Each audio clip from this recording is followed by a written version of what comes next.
For your British audience, I would say a couple of things. First, that certainly during the reign of George III, there were numerous members of Parliament, outspoken critics, writers, and so forth of the American Revolution. Many were openly sympathetic to General Washington and his cause of independence, and they said so. They were not jailed. They were not suppressed. They were not shut down. There was a greater degree of free speech then, I suspect, than what you have today under that monarchy. That's troubling to me, and I hope that there are other people in Britain that will find that troubling as well. The second thing I would point out is that Palmerston, who was the King's first minister several times, he came back in the 1860s. After having been out of office, he became the King's first minister again, and at the time, the British were watching the Danish-Prussian-Austrian War that had broken out in 1863. There were voices in Great Britain, for reasons that are not entirely clear to me today, but there were voices then, many in Parliament, who said that we should land a British army in Denmark and support the Danes against the Prussians and the Austrians. And Palmerston talked about it, and he said there is no doubt that if we landed 110 or 120,000 of our troops on the Danish peninsula, that they would turn in a great performance. And everybody, of course, said, hear, hear, hear, hear. But he said this would not make a great deal of common sense, given the fact that neither we nor the Danes nor both of us combined have the necessary capability on the ground to confront the millions and millions of German forces in Austria and Prussia. And everyone sort of said, well, you know, he's got a point. He understood that Britain's great trump card in strategic terms was the Royal Navy. But the Royal Navy wasn't going to make a damn bit of difference to the outcome of the war between Denmark, Prussia, and Austria. And ultimately, the British stayed out of that war, thankfully. That unfortunately, there was no one like Palmerston in 1914 to talk sense into the British people and the Parliament about why Britain should stay out of the First World War, and should have. And this tendency to overestimate yourself in the United States and Great Britain was both based on a serious problem. We both have got it, and that is fighting weak opponents repeatedly over many, many, many years. Opponents that in most cases don't even have armies, navies, air forces, and even in those cases where they did, those forces were weak. And so you end up with the British Expeditionary Force in 1914, a very fine force.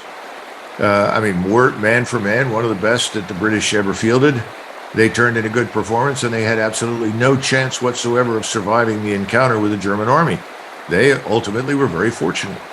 And the French, as you know, took tremendous casualties. I mean, if you look at the opening battles in 1914, the numbers of dead piling up on the French side were horrendous. But by the time the Germans sort of screw themselves into the wall without much effort on the part of the British or the French, and this offensive grinds to a halt, the British can control 20 miles of front, and the other 400 plus miles of front are controlled by the French.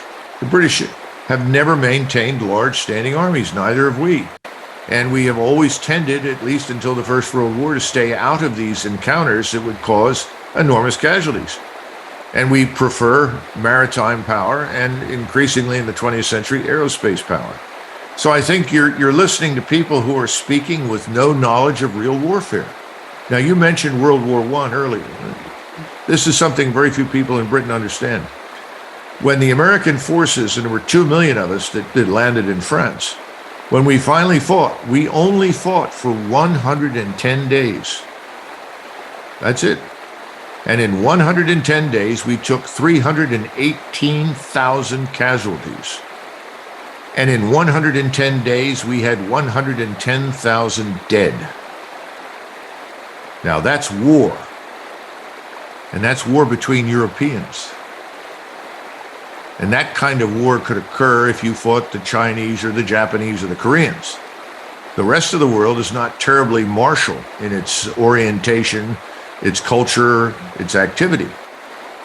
But when you fight weak opponents, as we both have, you end up with lots of people that say, oh, yeah, we can do this and this. And they'll say, oh, by the way, I did this. And I've talked to people and they've asked me about the actions in which I was involved. And I said, today, given the overhead surveillance and the array of strike forces, probably a third of the force I led into action, 1,100 men, 42 tanks, 42 Bradleys, 8 guns, perhaps a third would have been injured or destroyed. Long before I made contact with the enemy, because we had no air defense. We had no air and missile defense. And that sort of thing is grossly underestimated.